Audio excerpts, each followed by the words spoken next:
Welcome to Tenor Tech, where I solve the problems you didn't even know you had. You need admin rights? Sign into an administrator account now. Once signed in, open Task Manager with Ctrl+Shift+ESC and terminate any Windows security or anti-malware service executable processes. This frees locked files. Then launch an elevated command prompt.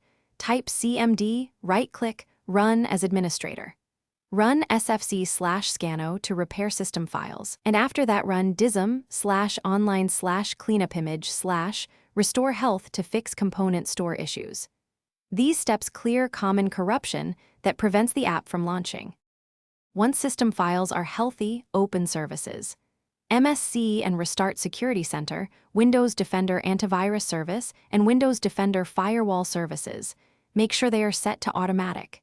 Then go to Settings, Apps and Features, find Windows Security and choose Advanced Options, then Reset.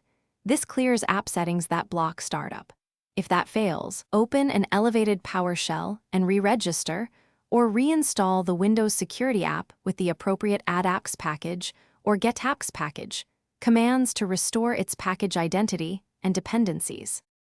After re-registering and resetting, reboot the PC and launch Windows Security from the Start menu. Observe whether it opens. If it still fails, open Event Viewer and filter application and system logs for errors tied to Windows Security or Windows Defender.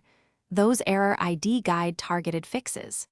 Make sure Windows Update is current, then consider a system restore to a known good point or an in-place Windows repair upgrade if nothing else works. These restore system components without erasing personal files.